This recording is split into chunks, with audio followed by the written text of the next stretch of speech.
warahmatullahi wabarakatuh. Jumpa lagi dengan kami pada video tentang Jejak Qori serial kedua bersama Ustadzah Mastia Lestaluhu. Masih dengan pembicara yang sama, kita melanjutkan pada obrolan kita pada seri yang pertama. Sudah nonton belum? Kalau belum, silakan tonton videonya supaya obrolannya bisa nyambung. Silakan tonton di sini. Mari kita lanjutkan perbincangan kita dengan Ustadzah Mastia Lestaluhu pada seri kehidupan Ustadzah Mastia setelah beliau meninggalkan tanah kelahirannya Ambon dan berpindah pada tempatnya yang baru. Di mana itu? Mari kita bahas. Ustadzah Mastia Lestaluhu, apa kabar? Alhamdulillah baik banget. Alhamdulillah. Nah, kemarin kita sudah ngobrol bersama tentang kehidupan Ustadzah saat masih di Ambon, dan itu sangat menarik sekali dan memberikan wawasan untuk siapapun pastinya yang ingin melahirkan generasi Qurani. Dan kita sekarang akan melanjutkan obrolan tersebut, di mana Ustadzah Mastia kemudian lahir di tanah yang baru dengan prestasi-prestasi yang semakin memuncak. Masya Allah, Nah, jadi bahasanya keren banget. Jadi Ustadzah ini kan dulunya di Ambon tinggal, kemudian berpindah ke suatu wilayah. Ini masih dirahasiakan. Nanti biar Ustadzah sendiri yang membuka rahasia itu dengan alasannya kenapa pula memilih tempat tersebut. Ya, jadi Ustadzah kan itu sampai tahun 2010 ya, sampai tahun 2010 masih di Ambon. Jadi di sana belajar Al-Quran, belajar tilawah sampai tahun tersebut, dan itu sudah pernah mengikuti MTQ tahun 2002 dan itu mendapatkan juara 1. Kemudian pada tahun 2010 ini Ustadzah Mastia Lestaluhu ini memilih untuk hijrah, berpindah tempat untuk semakin memperluas wilayah pencarian ilmunya itu. Masya Nah, Allah, ini kita perlu tahu ya. Aku suka banget. Iya, nah ini tahun 2010 berarti tepat Ustadzah merantau ya? Iya, jadi 2010 itu, kenapa 2010? Karena tahun itulah selesai SMA. Oh, jadi bertepatan dengan selesainya SMA Ustadzah ya? Iya, kan nggak mungkin merantau sebelum. Iya, karena masih dalam pendidikan kan. Betul. Jadi setelah lulus SMA, baru deh merantau. Sempet sudah kuliah di Ambon dulu nih. Sempet kuliah? Ya, udah mau ospek. Oh, iya. Tapi tiba-tiba berubah pikiran. Orang tua bilang kalau kuliah masih bisa nanti, nggak apa-apa. Tapi kalau guru Quran, khawatirnya kita nggak punya umur. Nggak ketemu lagi. Iya, jadinya ya udahlah, utamakan guru Quran dulu ya. Jadi 1 tahun itu merantau ke pondok pesantren yang satu, dari satu ke tempat yang lain, bukan karena nggak betah, tapi karena fokus misalnya di pondok pesantren yang satu khusus belajar lagu. Terus nanti direkomendasiin kekurangannya apa nih, setelah udah diperhatikan lagunya udah bagus, oh kayaknya masih kurang nih di tajwid, ya udah pindah lagi, kayaknya rekomendasinya ke pondok ini deh, kayak gitu-gitu. Jadi aku sekitar 5-6 pondok pesantren lah guru aku datengin untuk belajar benahi per bidang. Nah, ini ada satu hal yang sangat menarik di awal perbincangan kita, yaitu Ustadzah ini salah satu hal yang mungkin membuatnya memilih untuk merantau adalah pesan dari orang tua tadi. Jadi khawatir mungkin tidak bertemu dengan guru-guru yang berkompeten di bidangnya, maka lebih mendahulukan anaknya ini untuk merantau agar bertemu dengan guru tersebut. Demikian ya? Betul. Nyambung dengan episode sebelumnya ya. Betul. Kan kesepakatan kedua orang tuaku itu gimana Al-Quran diutamakan gitu. Betul. Jadi bukan berarti kita nggak kuliah yang ilmu duniawi dan tanda kutip ya, bukan berarti kita menyepelekan sarjana, enggak. Buktinya aku juga sampai S2 kan. Ya. Nah, tapi kalau memang bisa didahulukan yang Al-Quran, kenapa enggak gitu? Nanti bisa sembari ngikutin prestasi-prestasi yang lain tuh akan ikut sendiri gitu. Ya, jadi itu alasan utama ya kenapa Ustadzah memutuskan merantau. Nah, tapi ada pertanyaan berikutnya nih. Apa tuh? Indonesia ini kan luas ya Ustadzah. Bener gak sih? Indonesia luas ya? Luas banget lah, surga dunia guys. Dari Merauke sampai Sabang sampai Merauke. Boleh lah. Dari ujung sampai ke Pulau Rote itu kan? Kan istilahnya seperti itu. Nah, tapi ada satu hal yang menarik. Kenapa memilih kota metropolitan Jakarta untuk merantau? Padahal tujuan awalnya kan Al-Quran. Ya mungkin kita secara umum mungkin menggambarkan bahwasanya kota metropolitan itu kan lebih ya duniawinya, padahal kita tadi lebih mengutamakan Al-Qur'annya. Nah, mungkin ada rahasia yang tersembunyi nih yang perlu disingkap saat ini. Ayo kita buka rahasia itu. Oke. Jadi kenapa aku milih Jakarta? Karena kan sebelumnya kan sudah punya pengalaman di dunia per-MTQ-an tuh. Udah tahu kan juri-juri. Iya. Juri-juri nasional itu kan udah tahu nih siapa-siapa aja gitu. Rata-rata tinggalnya itu di Pulau Jawa. Di Jakarta, Bogor, Tangerang, Jabodetabek lah. Itu tempatnya. Makanya aku memilih tinggal merantau ke Jakarta. Nah, pertama kali ke Jakarta juga nggak langsung di Jakarta, tinggalnya itu di Depok. Di Depok. Guru pertama tuh di Depok. Namanya Haji Idris Ismail. Nah, terus dari Ustadz Idris direkomendasikan ke Bogor. Jadi dari Depok ke Bogor, Ustadz Adli Nasution. Ustadz Adli Nasution. Yang punya pondok pesantren Antoha Al-Fashni. Iya. Nah, aku setelah dari situ direkomendasikan ke guru lagi, tapi belum punya pesantren. Cuma beliau punya murid udah sangat banyak. Indonesia. Nah, siapa namanya itu? Bu Hajah Rahmawati. Oh, yang di Jakarta Timur ya. Yang waktu itu aku pernah ngajak adminnya Kocaniti nih. Iya. Pas waktu mau ikut MTQ di mana? Di Jakarta Timur kan ya? Ya di UNJ tuh. UNJ. Iya, tapi nggak berhasil. Tapi sekarang udah punya banyak link untuk dapat saudara-saudara kori-kori internasional kan. Nah, terus dari Bu Rahma itu aku direkomendasiin lagi ke, kan Bu Rahma tuh Jakarta kan, jadi Depok, Bogor, Jakarta. Terus aku dikirim lagi ke Tangerang Selatan, Ciputat. Sampai hari ini nih masih di sini. Iya, tapi aku masih sempat bolak-balik dulu. Jadi Ciputat tinggal lagi sama Bu Rahma di Jakarta Timur, bolak-balik itu perjalanannya. Dari Tangerang Selatan ke Jakarta Timur. Jadi tinggalnya di Jakarta Timur tuh sama Bu Rahma.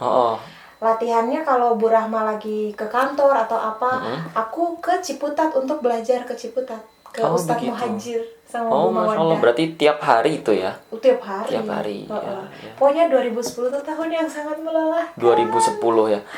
Dan itu kan tadi sempat diceritakan bahwasanya Ustazah Mastia ini kan pada akhirnya juga menyelesaikan pendidikan S2 ya. Nah, tadi kan kalau dengar ceritanya tuh dari Depok ke Bogor, kemudian ke Jakarta Timur, kemudian ke Tangerang Selatan, dan tiap hari kemudian pindah-pindah. Berarti itu Ustazah belum memulai perkuliahan ya? Belum, jadi sengaja 1 tahun itu full mau fokus belajar tilawah. Tilawah. Oh, sehingga nanti setelah selesai masa 1 tahun ini, masuk perkuliahan itu sudah, bahasanya itu sudah mateng ya?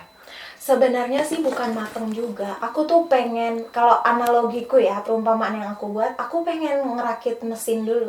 1 tahun itu aku ngerakit mesin, jadi tahun-tahun berikutnya kalau mesin itu aku mau pakai, tinggal manasinnya sebentar doang. Tinggal nyalain aja gitu. Kayak motor lah, tinggal manasin sebentar. Jadi aku nggak harus latihan dari nol lagi. Pas waktu mau acara dulu tuh mau tampil, latihannya harus berbulan-bulan dulu kan. Nah, pada saat sekarang nih kan udah jadi nih mesinnya. Jadi paling mau tampil, aku tinggal manasin. Aku coba di ruang make up atau apa, teriak sebentar. Oh iya, oh nadanya segini aja nih. Oh udah bisa diukur gitu. Kayak kita pakai motor aja. Manasin dulu bentar, baru dipakai gitu. Iya, menarik sekali. Terus kalau misalkan kita kaitkan dengan video yang pertama, saya tuh masih ingat bahwasanya Ustazah Mastia ini kan sempat bercerita bahwasanya pas tahun-tahun masa MTQ itu, kan itu masih ngikut, maksudnya tuh belum bisa memindahkan lagu sendiri, tapi pas waktu di Ambon itu kan sudah bisa. Nah, kemudian hijrah atau merantau ke sini, ke Depok, ke Bogor, itu juga bertemu dengan tokoh-tokoh Kori yang udah internasional ya. Itu kemudian yang ingin dicari lagi tuh apa? Kan kalau untuk tujuan awal itu kan sudah bisa memindahkan lagu nih. Iya. Nah, kemudian apa sih yang masih mau dicari gitu? Bagus banget gitu. Pertanyaannya, kece badai deh jawabannya. Nah, ini penting kan supaya bisa tahu semuanya. Kan aku udah bilang di video yang part pertama itu ya, aku nggak ada niat untuk jadi Qori'ah internasional. Tapi orang tua aku tuh menginginkan anak-anaknya itu bacaan Al-Qur'annya lebih indah daripada mereka. Makanya mereka support banget untuk pokoknya kamu belajar deh, bacaan Quranmu tuh kayaknya belum bagus gitu.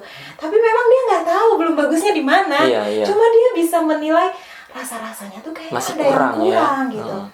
Pada saat datang ke Jakarta, pokoknya pindah-pindah ke guru yang satu, terus rekomendasi ke guru-guru yang lain.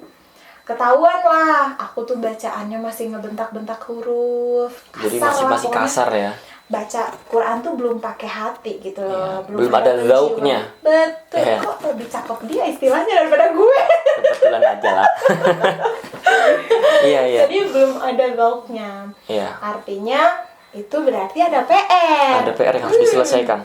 Terus suaraku tuh masih ini terlalu bikin orang tuh sakit telinga. Dulu tuh cempreng banget suaraku. Iya. Nah sekarang udah bisa acting suara bagus gitu. Jadi itu sebenarnya cuma acting ya. Ya, mungkin dari sekian banyak guru itu kan ada 4 mungkin kalau tidak salah ingat di Depok tadi Ustadz. Belum selesai soalnya tadi di-cut sebentar. Oh iya. Nah itu mungkin sekalian apa sih yang didapatkan dari masing-masing guru itu perbedaannya gitu. Kalau Ustadz Idris Ismail sebenarnya semua guru tuh mengomentari semua segi gitu ya. Kalau misalnya tajwidku salah ditegur semua. Nah cuma yang aku ngerasa lebih dapet perhatiannya lebih banyak tuh misalnya kayak di Ustadz Idris itu lagu. Aku dapet lagu banyak dari beliau. Terus kalau Ustadz Adli aku dapat lagu juga, tapi versi Mustafa Ismail full asli. Mustafa Ismail banget, emang pondok pesantren itu tuh terkenal paling bisa menjaga keaslian variasi Mustafa Ismail. Sampai hari ini. Sampai hari ini. Hari ini tuh masih kuat Mustafa Ismailnya, cuma mulai ada tambahan-tambahan variasi baru. Ya. Kemudian pas di Bu Rahmawati aku benar-benar dibongkar dari awal, bengkel banget soal suara. Suara tuh emang suaraku parah banget dulu tuh. Nggak enak pas aku dengerin lagi rekamanku dulu tuh kesel banget, aku tuh kayak ngebentak-bentak Quran gitu loh, marah-marah ngajinya. Iya.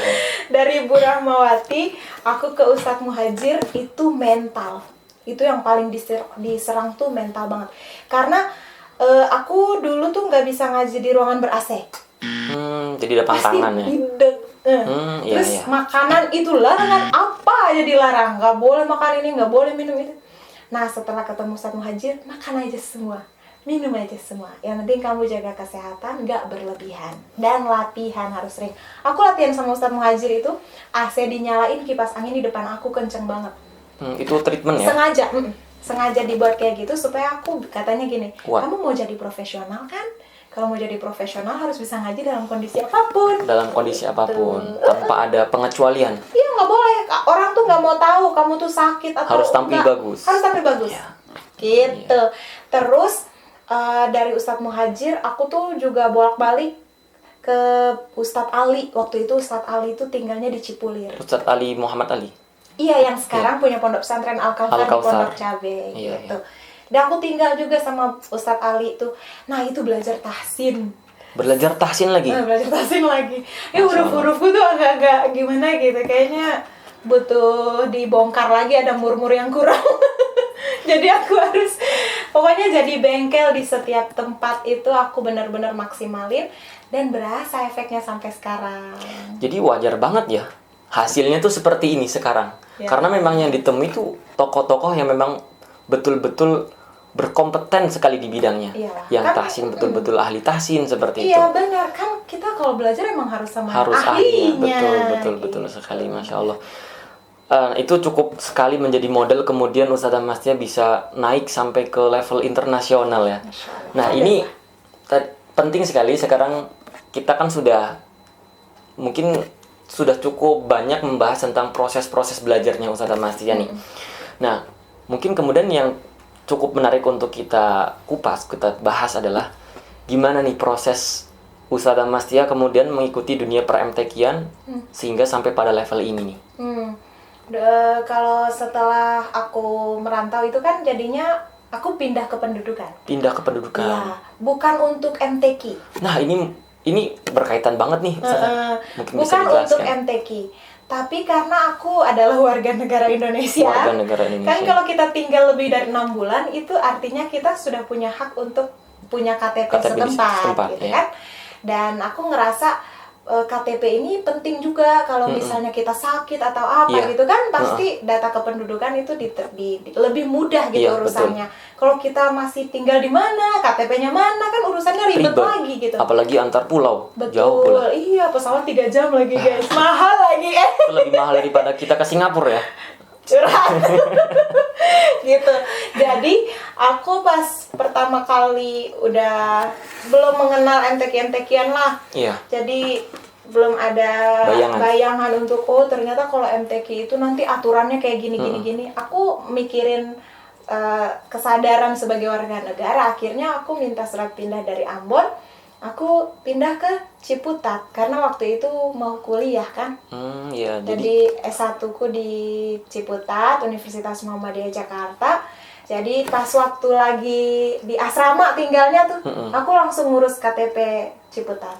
Iya, soalnya sepertinya banyak yang mempertanyakan kok bisa gitu. Orang yang lahir dan besar atau berasal dari daerah A misalkan, kemudian kok bisa mewakili daerah B gitu. Ternyata mungkin salah satunya seperti ini ya Ustazah. Iya, alasan orang beda-beda ya. Kalau aku pindah kependudukan karena memang aku mau jadi warga negara yang patuh gitu. Ya. Nah, tapi kalau misalnya teman-teman yang lain, Coach Aniti menemukan kasus-kasus yang berbeda, misalnya dalam per-MTQ-an ada naturalisasi. Iya, bahasanya naturalisasi. Naturalisasi itu memang perubahan kependudukan untuk kepentingan lomba. Gitu ya. Ini aku sampaikan secara transparan. Secara jujur. Iya.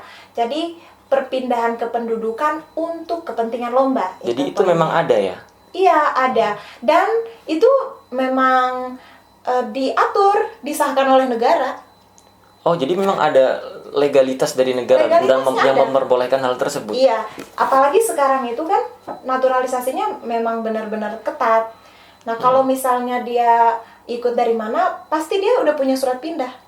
Oh ya, jadi udah mengantongi keterangan bahwasanya Kori ini tinggal di wilayah ini, sehingga sah untuk mewakili daerah ini. Iya, jadi dia udah punya surat pindah, makanya dia udah punya KTP setempat. Iya. Cuma ya, hanya saja. Mungkin ini menjadi catatan. Iya, hanya saja aku pribadi, aku menyarankan kalau teman-teman adalah muridku pasti tahu aku ngelarang banget kalau misalnya karena memang basicnya juga karena aku nggak menempuh jalan itu. Karena aku nggak menempuh jalan itu, jadi aku nggak menyarankan untuk itu.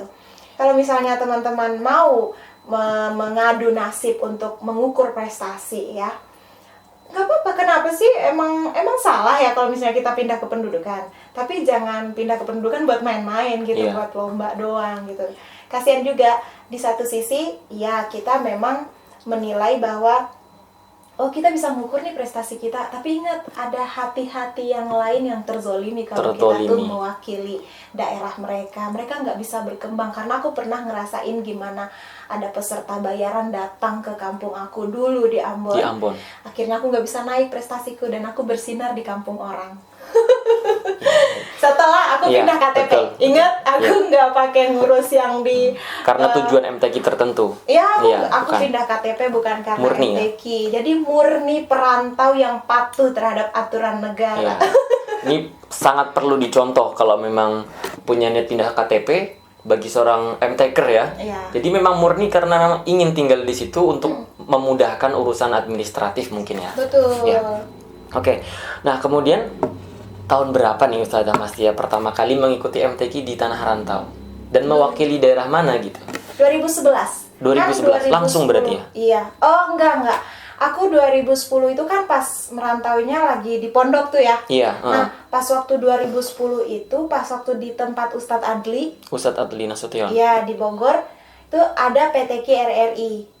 Itu perlombaan. PTQ RRI itu Pekan Tilawatil Quran Radio Republik Indonesia. Iya. Nah, aku waktu itu baru usia berapa hari ya di pondok tuh. Terus Ustadz bilang, ikut aja kamu. Ya, tapi Ustadz gimana, orang ngajinya belum, ngajinya belum bagus. Ikut aja. Nah, terus aku harapan 1. Itu tingkat Kota Bogor apa Tingkat Kabupaten Kota Bogor. RRI Bogor lah, gitu. Berarti itu tidak mewakili daerah tertentu ya? Enggak. Itu belum ada, karena aku juga belum ada KTP kan. Oh iya. Usianya juga baru 2 bulan di tanah rantau, belum sampai 2 bulan. Jadi belum pindah KTP yang belum, tadi ya? Iya. Terus ini harapan 1 kata Ustadz nggak apa-apa, nama juga pengalaman gitu. Itu pertama kali ikut lomba di rantau. Setelah itu udah punya nama di nasional itu 2011. Jadi setelah 1 tahun berproses, 1 tahun berproses kan 2010 habis tuh waktunya untuk tilawah kan. Nah, 2011 aku dapat undangan dari kampus. Dari kampus nih. Kampus mana sudah? UMJ. Oh, kan aku UMJ. udah kuliah tuh 2011 kan aku kuliah di UMJ. Iya. Karena di kampus lain aku nggak lulus. Termasuk yang deket ini? Iya, aku pertama kuliah tuh tesnya di UIN, tapi aku ngambil psikologi nggak lulus. Akhirnya qadarullah lah, diarahkan oleh Allah ke UMJ. Aku dapat kesempatan untuk ikut MTQ tingkat ASEAN. Tingkat ASEAN itu mewakili UMJ. Oh, bukan mewakili Indonesia? Bukan, mewakili UMJ. Jadi MTQ antar mahasiswa. Oh, dan di begitu. situ kenapa aku bilang qadarullah, Allah yang memperjalankan. Kalau aku masuk UIN saat itu nggak ngirim duta MTQ. Nggak ngirim. Pada saat Ustadzah dikirim dari UMJ. Iya, betul. Jadi Allah memang ngasih jalan supaya aku punya nama checklist di juara ASEAN nih, ada nih. Kalau aku masuk UIN, aku juga lulus psikologi UIN, tapi aku nggak dapat kesempatan ASEAN. Iya. Jadi ini yang dibilang itu hikmah dari keinginan kita yang tidak terkabul ya. Allah ngasih yang lebih gede gitu. Betul, jadi kalau doanya tertunda, nggak apa-apa. Allah lagi siapin yang lebih baik. Ya. Jadi yang sekarang masih tertunda belum bisa bagus bacaan tilawahnya, mungkin ada rahasia di belakangnya. Betul, termasuk jodohnya tertunda.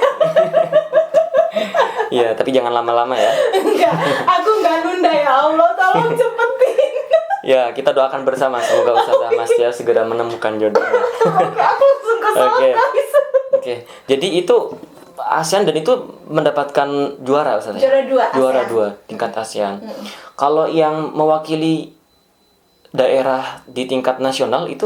Di tahun yang sama. Di tahun 2011 itu kan aku undangan ASEAN dulu kan. Juara 2. Pulang dari situ kalau nggak salah ya, aku dapet sebelum ASEAN ya. Aku dapet karena aku waktu itu lebih lama tinggal di Bu Rahmawati, Jakarta Timur. Aku diarahkan untuk ikut RRI Jakarta Timur tahun 2011. PTQ RRI. Nah, setelah itu aku lulus tuh, hasil di obrak-abrik lah ya. Selama 1 tahun itu akhirnya terlihatlah di RRI Nasional aku juara 1. Iya. Dan itu orang-orang mulai pada mengenal ya? Atau udah? Baru tahu. Mastia Lestaluhu. Kok Lestaluhu dari Jakarta sih? Gitu kan? Oh iya, ada pertanyaan yang semacam itu ya? Iya, kayak gitu. Lestaluhu kok dari Jakarta sih? Nah, itu nama aku baru pertama kali muncul. Pertama kali muncul. Jadi orang tuh masih penasaran gitu kan, Mastia Lestaluhu itu siapa. Cuma udah tahu ada nama Mastia Lestaluhu. Punya nama lagi tuh setelah aku ikut di Banten. Ikut di Banten atau mewakili Banten dalam nasional? Aku ikut MTQ di Banten. Tangerang Selatan kan? Oh, mewakili Tangerang Selatan. Iya. Itu sebenarnya uji coba doang. Uji coba karena aku pikir aku udah tinggal di sini kan. Ya udah, KTP aku juga udah jadi kan. Aku pengen ikut MTQ di Tangsel lah. Nah, waktu itu aku uji coba tanpa ada cita-cita jadi juara, karena aku pikir senior banyak. Iya. Dan anak bawang, siapa lu gitu loh, Mastia Lestaluhu, kok bisa ngalahin yang udah senior. Ternyata aku juara 1 Tangsel. Siapa waktu itu Tata yang Ustadzah sebut senior, mungkin lebih berpengalaman ya? Yang aku inget banget itu Haja Marhamah. Sekarang beliau udah tinggal di Kepri. Udah jadi warga Kepri, Masya Allah. Dan aku nggak ada niat juara kan, cuma mau ikut aja gitu. Juara 1, dan disitulah nama aku mulai muncul di Banten 2013 itu. Kemudian naik ke nasional. Nah itu 2013, 14, 15 aku juaranya berurutan 3, 2, 1 di nasional. Tilawah dewasa tapi karena udah tua. Iya betul.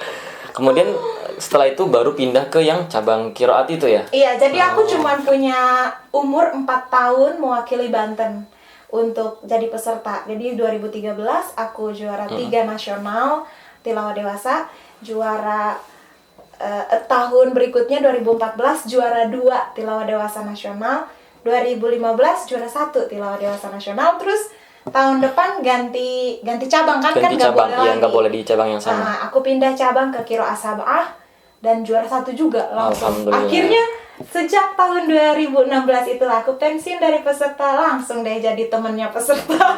Jadi sampai hari ini aktivitasnya sudah tidak lagi mengikuti perlombaan, tapi mengawal peserta yang ikut lomba. Betul, iya. Aku jadi Mungkin pengawal di mana aja. boleh tahu Ustazah, mengawal peserta dari kafilah mana? Banten dong, kan Dari aku Banten. KTP-nya Banten. Dari 2013 aku berdedikasi di tanah Banten sampai saat ini. Sampai saat ini. Jadi aktivitas sekarang kalau untuk di dunia tilawah itu, bidang tilawah, jadi membina ya sampai hari ini, membina peserta. Oke, Masya Allah. Ini cukup gamblang sekali perjalanan Ustazah Mastia dari semenjak belum bisa membaca Al-Quran sampai kemudian menjadi qari'ah internasional yang diidolakan oleh banyak sekali orang, khususnya dalam bidang tilawah. Ada satu hal penting yang sangat pokok dari semua ini adalah ketulusan niat ya Ustazah ya. Ketulusan niat bahwasanya sejak awal baik keinginan Ustazah Mastia sendiri maupun keinginan orang tua adalah murni untuk ya bisa memperbaiki bacaan Al-Quran, sehingga Allah kasih lebih dari tujuan yang murni itu ya. Iya, sungguh-sungguh. Sungguh-sungguh. Oke, Masya Allah. Nah, ini sudah cukup banyak sekali informasi dan pelajaran yang bisa kita ambil. Mungkin obrolan kali ini kita cukupkan sampai di sini Ustazah. Nah, ini karena sesi terakhir, jadi kami mengucapkan terima kasih sekali lagi atas kesediaan Ustazah. Boleh nggak? Boleh, Mau satu ngasih kalimat satu membaca. Satu pesan. Oh, boleh, boleh. Coach Chanity, benar nggak? Ah, iya, betul. Nah, yang nonton video ini semuanya aku mau berpesan satu hal. Jangan setengah-setengah dalam berproses. 2 hal deh. Jangan setengah-setengah dalam berproses. Dan yang kedua adalah kesuksesan itu tidak bisa diraih secara instan. Aku juara internasional itu terakhir di 2016. 2016. Ingat, prosesku dari 2002 loh mengenal. Dan tahun ke-11 baru juara Tahun internasional. ke-11, 11 tahun menanti 11 ya. tahun guys. Oke, Masya Yang baru Allah. belajar semangat Semangat, berlari ya. Kalau misalnya ngerasa udah telat, jangan jalan santai. Lebih cepat lagi. Harus lebih cepat. Oke. Tapi ingat, ukur kemampuan diri juga. Ya. Baik, Masya Allah, terima kasih sekali masukan dan saran serta nasihatnya Ustazah untuk kita semua. Semoga kita bisa mengambil manfaat dari apa yang telah beliau sampaikan. Amin. Semoga bisa mengikuti jejak beliau atau mungkin menjadi lebih baik lagi. Amin. Amin ya Insya rabbal Allah. alamin. Terima kasih Koca. Sama-sama Ustazah Mastia. Terima kasih. Sampai jumpa pada video yang berikutnya. Oke, Assalamualaikum. Assalamualaikum.